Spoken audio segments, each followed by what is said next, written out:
now that I've had some coffee, I think it's time to feed that little creature over there. Hungry?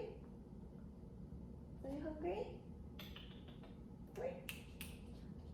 Hey.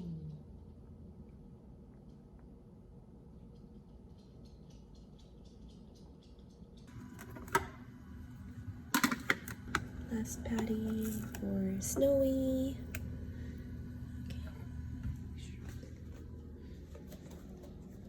Snowy, come here.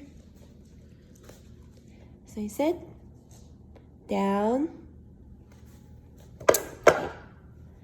Snowy, down. Good girl. Bang, bang. Did it before I even said it. Okay. Okay, go get it.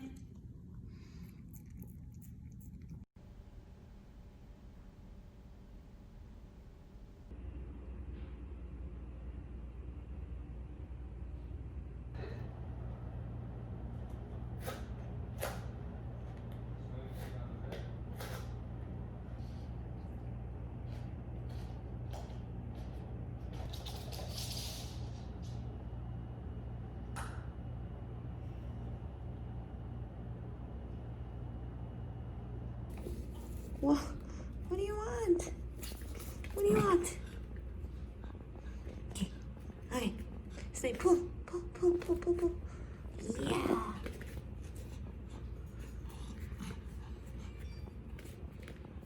It's actually a great workout for you.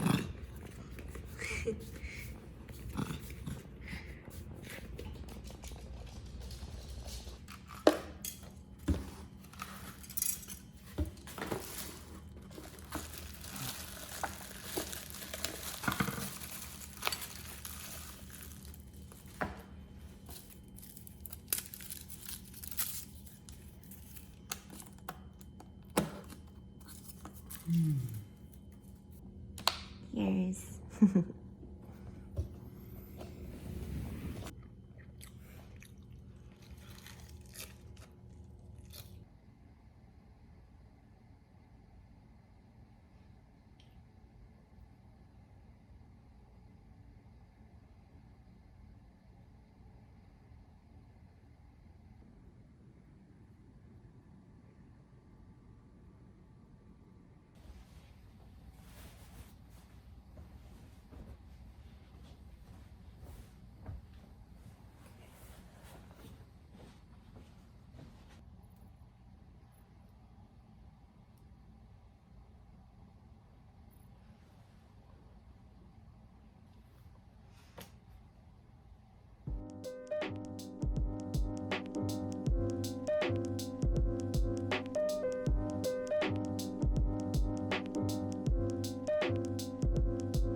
Hey everyone!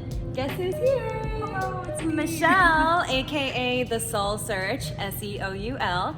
We are co-working today. I wanted to talk a little bit about fighting like a creative burnout, because I think that's just something that, you know, me, you, other freelancers that we know have all kind of been struggling with, especially, you know, 2020. How do you deal with moments where you're just so burnt out and you don't know how to inspire yourself again? First tip is actually related to what we're about to go do right now. And the tip is to go take a freaking break. And I feel like that's something that's so counterintuitive at times. You know, when you're working and you feel stuck and you can't figure something out, you want to just keep digging at it more, and you want to like look at it more, and you want to just like keep thinking about it. But honestly, when you're having that artist or creator's block, like you just need to stop and you just need to go take a walk, you know, change up your environment. Think about being able to tell yourself to stop, even if you want to keep creating, even if you want to keep like trying to solve this problem. I think that'll really help you keep your creative soul hungry. I feel like there's also this really interesting philosophy, at least in 21st century productivity, where we constantly want to deplete ourselves and always create to 110%, but I don't feel like that's necessarily effective, because how can you water from a well that's empty in the future? That was beautifully said. I 100% agree. Like it's not some like magic hat where you can just keep pulling out tricks and ideas. Like you have to replenish it. You have to love it. It's like self-care, but like for your brain. And do you feel like, as someone who's been freelancing for a while, like, when did you realize the break was the most effective tool for you to fight burnout? I definitely figured this out after a couple of years, actually. So I've been freelancing for 5 years now. I'm on my 5th year of freelancing, and the first maybe year or two, I was like so inspired that I didn't even take any breaks. Like I was like working, like pulling all-nighters. I was kind of crazy back then. But I think that definitely caught up to me, and it got to a point where I was just like, man, I need a break. So yeah, anyway, should we go take a lunch? Yeah, I'm so excited. We're so hungry. We need a lunch. All right. Look at the freaking sky. So tip number 2 when it comes to dealing with your burnout is to increase your productivity by working fewer hours. And I think in 2020, or just modern society, we live in a world where overworking is a little bit glamorized, and people want to always brag about, you know, like, oh, I have a 40-hour week, or I worked all day and all night. And it's kind of like a thing to like brag about, right? Like in college, I remember like people would be like, oh, I've pulled like this many all-nighters, and people would be like, oh, you're such a badass. But I think now that I'm looking back at it, I don't think that's the right mentality to have, especially when you are a freelancer, because at the end of the day, most freelancers are going freelance because they want to have control over the number of hours that they're working, and they want to have control over their schedule and live the way they want to live. And make sure that when you are working, you're being like super productive. And I think that's what really matters. And you know, this kind of goes into like a whole nother conversation, but for me, like, you want to make sure that you're being as efficient with your hours, because at the end of the day, like, time is money, right? And especially as a freelancer, this one's gonna be a little bit hard for a lot of you perfectionists out there. And you know, I'm not gonna lie, I consider myself a relatively perfectionist, I guess, when it comes to design and the work that I do. Stop pursuing perfection. I think a lot of the times people get so focused on making the perfect design or making the perfect art or whatever it is your creative medium is, that it can really immobilize you from and prevent you from moving forward. One advice that I personally think is really helpful is being able to identify your creative schedule and just working stuff around it. So for instance, for me, I find myself feeling the happiest and the most productive like right after my period. Oh. So, because I get like really bad periods sometimes, and like I know around, you know, that time of the month or when I'm PMSing, I'm definitely not as productive. I'm a little bit moody and sensitive. So for me, like knowing even like my biorhythm and being able to tell when I'm going to be feeling my best, it helps me plan my like month. And then also, I think it's important for creatives to be able to tell like what time of the day they feel the most creative, or what conditions, or you know, like maybe on like Tuesdays and Wednesdays I feel more like ready to work, and Fridays or Mondays I'm not as creative. Being able to identify that and being able to plan like your work days, or like your the days you need to do the heavy lifting for whatever you do. I think for me that's been really helpful. Yeah. I feel like I found that my best work schedule is when I split up my weekends. So like the traditional work schedule is work Monday through Friday and take weekends off. Right. But if I work Monday, Tuesday and take Wednesday off, and make Thursday, Friday, Saturday my other 3 work days. Yeah. I feel like that's really great because then I can send emails on a Saturday, no one's gonna email me back, and that's really wonderful. Lovely. So you get like this 24 hours of like pure bliss where you can just send people things and they can't give you feedback. And then taking the middle of the day off, I feel like splitting my weeks that way allows me to recharge, because doing a 5-day sprint of work is so exhausting. That is such a good point though. Like, especially when you don't have like set hours. it's like when you're freelancing, why not maximize that and plan it the way you want it to be? Yeah. Like, you don't have to force yourself to work 5 days a week in a row. Yeah. And I feel like it's important to note that this tip is only really applicable for people who have control over their own schedules. Right. Like I feel like university students have a little more flexibility than people who hold 9-to-5s, because when you hold a 9-to-5 and you're trying to simultaneously juggle freelancing, that opportunity is a little harder to like really wrangle in. Yeah.